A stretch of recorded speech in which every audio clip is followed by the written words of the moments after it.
Kevin here, top 100 financial advisor, two-time author, one-time bestseller, and we are here to talk about the stock market. There are two ways that I see investors can win in a time like this. And when I say that, it means like the market has been wild this week. Monday was great. Tuesday, Wednesday, and today, Thursday, has been kind of iffy. It was actually down today. So I want to discuss like what can we do and what is actually going on and why is the market down and what we can do about it. But there are two very good ways I think you can win in either situation. So I want to go ahead and discuss that. All right. So number one, before we do, hit the share button, hit the link above. It's buildingbread.com/free that adds you to the email list. You get all types of really cool stuff by being on the email list. Number one, you get the first two chapters of my best-selling book, Starting Point: How to Create Wealth That Lasts. Number two, you get alerts for free classes and other things that you should know about the stock market. I don't send more than two emails a week. Like two would be a lot for me, but usually like one email a week, sometimes Monday, sometimes Tuesday. That's it. All right, and it's free. Free is good. All right, so let's go ahead and jump into it. So the first thing is the market was down today, about 300 points for the Dow, about negative 1% for the S&P 500, if I remember correctly. And it's a weird time.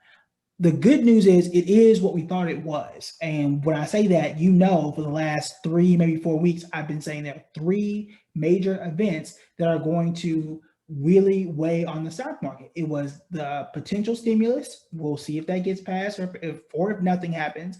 It's the presidential election. That one's already done. We can cross it off the list. That's one reason why the market was up big on Monday. And then it's going to be the coronavirus. And I've been telling y'all the coronavirus is the biggest one. It started this thing. It's going to end this thing. And it's going to be here until we get rid of it or until people learn to wear a mask and wash their hands. That point aside, that's going to be the biggest thing. The weird thing is on Monday, when we heard about the Pfizer vaccine, and there was a first trading day with President Biden or President-elect Biden, the market just acted a fool. I said it was an overreaction, and it was. Example, I think it was Zoom that was down 17%, but over the last few days, it's been up. And the reason why it's been up today is because we got news from Johns Hopkins that said that Johns Hopkins University, not just the person, we got news saying that we are up 5% from last week, which is not great, and that cases are up in 47 of the 50 states. Places like my hometown, Tulsa, Oklahoma, are not dealing with this virus at all. All the ICU beds full. We ain't got no more in Tulsa. That's an issue. That is a real issue, and that's what's driving the market down. And just like I said the other day, at some point the market is going to realize, like, oh yeah, COVID is still a thing. People are still going to be working from home. This ain't all great, which is one reason why Zoom was down as if everything was over. It's like, we don't need Zoom anymore. We're going to go back outside. In the next 3 days or so, the market is up and saying, oh, wait, we still might need Zoom.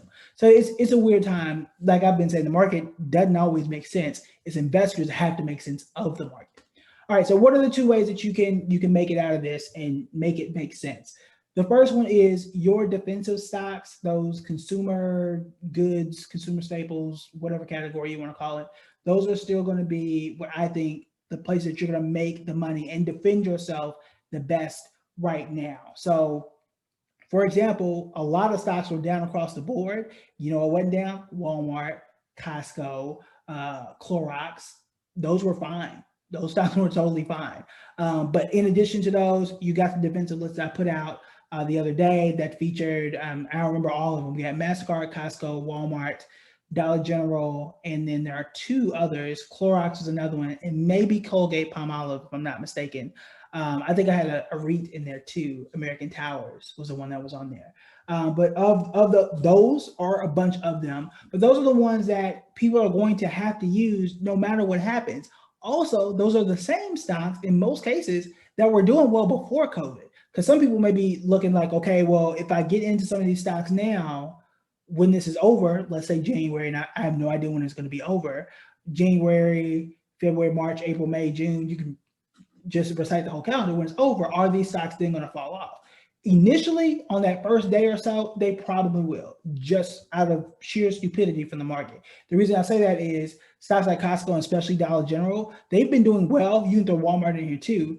They've been doing really well before COVID was a thing. Same thing with MasterCard. You go back and look at how well MasterCard has done the last 2, 3, 4 years. They were very, very good, and they're still good this year. They're even better this year, but they were doing well beforehand. So once the thing is over, you're not going to stop shopping at Walmart. You still need toilet paper regardless of what happens.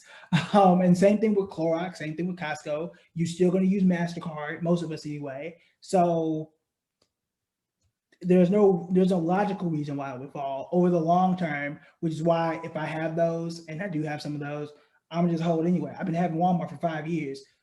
It ain't going nowhere, right?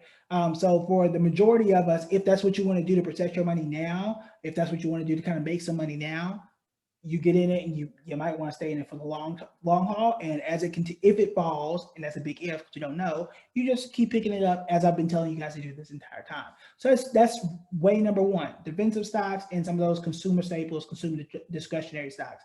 You might, if you want to be fancy, you might want to consider looking at Lululemon. They're the athleisure company that people are wearing more of that stuff because they're on their Pelotons and they're going to be working at home for at least the next few months. Why be in suit and tie if I can just be in, like, I don't know, man leggings and things, if that's a thing. I don't know if it is, but you get what I'm saying. Lululemon has been up like 70, almost 80% this year alone. So it makes sense because people are at home. Another reason why Nike, I think they hit an all-time high not too long ago.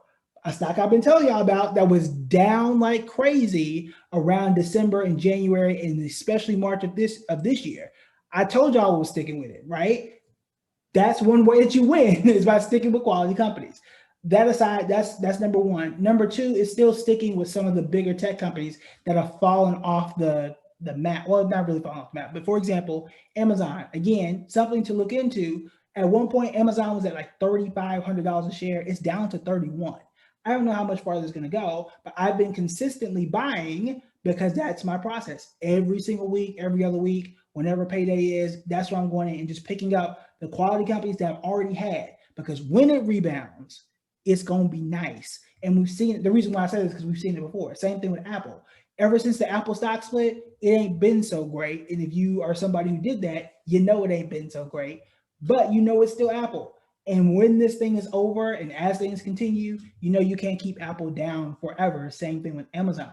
So a lot of people say, well, buy low, sell high, that whole thing. You never really know what's low and what's high because, you could say $3,000 for Amazon is high.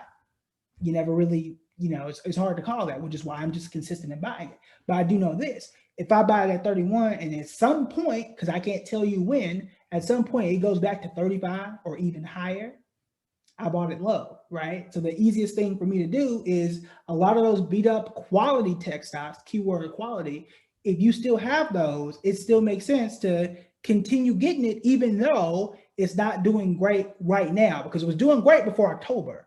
Remember that. A lot of these companies were totally fine in October. They were like market leaders. It was the greatest thing in the world in October. Then it changed October 1, hadn't been great. November, kind of shaky depending on what you have.